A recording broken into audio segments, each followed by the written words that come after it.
Hello model railroaders, John back with a 16 by 8 river layout.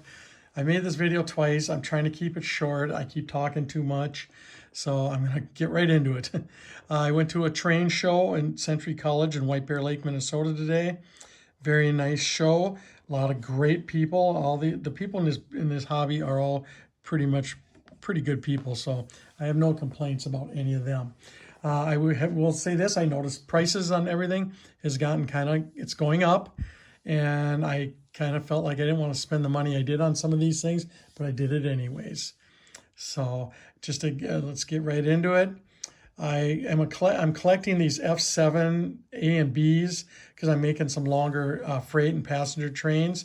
So these are not ones I'm going to use. I only bought these for chassis. This one here, this Coca-Cola train, is brand spanking new. The guy said he's never really run it. He tried it he said a couple times. Whether it's true or not, I don't know, but it's very clean. It's got a chip on the hood, and he said that's from today. But it was 10 bucks, and I put it on my track just a little bit ago. Runs great, super quiet. I'm happy with it. So it'll make a nice chassis for one of my Chicagos. And then I bought this body only for $1. I bought it for the air horns. So that's kind of really all I'm going to use it for. And then, but I'll save the body in case one of the other ones falls off and you break the little cow catcher off the front, or if that's what it's called. If that breaks off, you can always cut one of those off and use it. So then I bought this other one here. This is a dummy, and the guy said it's wired with LEDs all throughout. You can kind of see if you look at it. You can kind of see all the lights in it. It's got lots of lights on everywhere. And he said they work. He said you just have to fiddle with the wires underneath it to get them to touch the track properly. I'll be able to figure that out if I want to, but I bought it mainly just to use the dummy chassis. So I don't even know if I'll ever do anything with it other than keep the body for some future thing in case, like I say, something breaks. So that's pretty much it for that. Then I bought a nice Chicago Northwestern a wide body caboose. I guess you call those our wide vision, but it doesn't have the top on it. And then I got this, a little coal car. The guy was selling it with this one in the back. That's a dummy B unit, F7B, and it's brand spanking new. He said it's never been out of the box other than to show.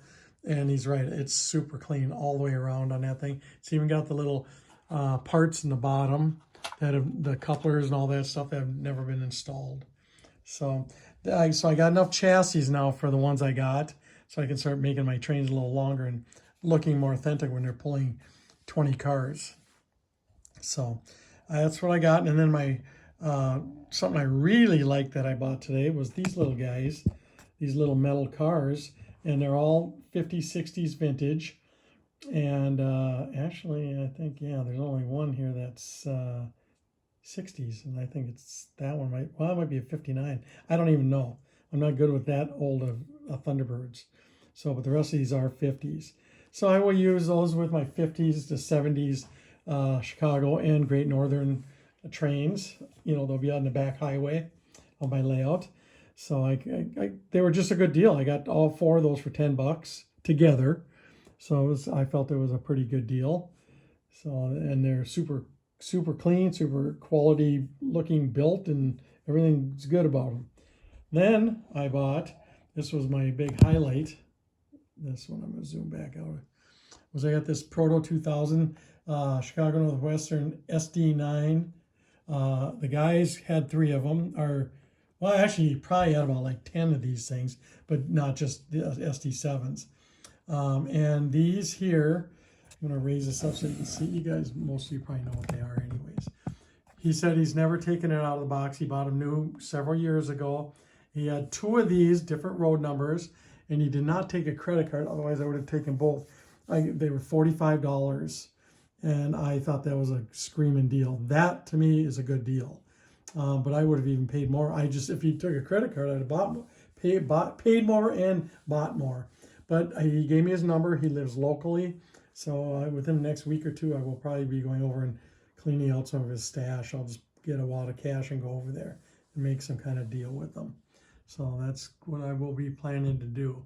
I just want maybe a couple more of these little more modern style locomotives. I'm not saying this is modern, but ones that are a little newer than the F7s. So, and he's got a really nice switcher I'd like to get.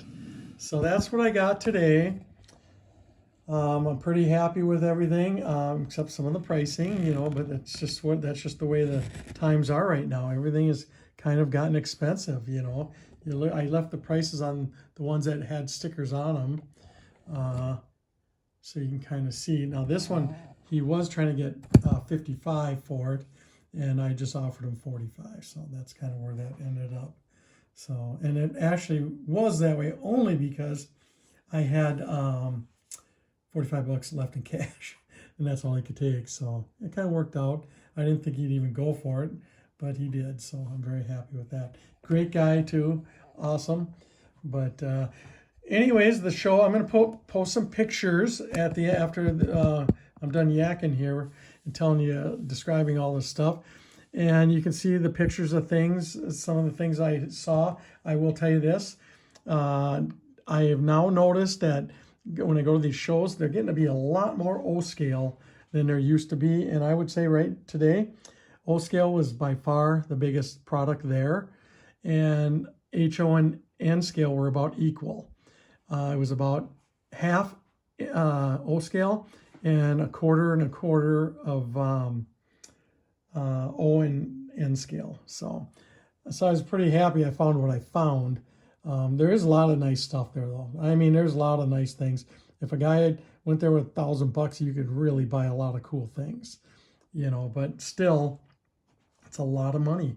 This hobby has not gotten any cheaper. As a matter of fact, I think we're going to price ourselves out of the hobby here pretty soon, probably within the next 20 years.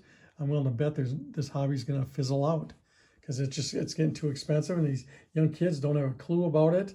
And I'm not saying they're dumb, because they're not. They just don't care. It's not something they like. It's not electronic enough for them to stay interested. That's my personal opinion. So I won't go any further than that. So anyways, that's what I got. And hopefully you guys think it's some neat stuff. And I know it was kind of expensive, some of it, but it's what it is. So anyways, I have another one coming up December 2nd at a local VFW. In Coon Rapids, Minnesota, and I will be doing a video on that one too. So until then, we will talk to you guys later, and keep watching my layout as that thing progresses. Thanks for watching.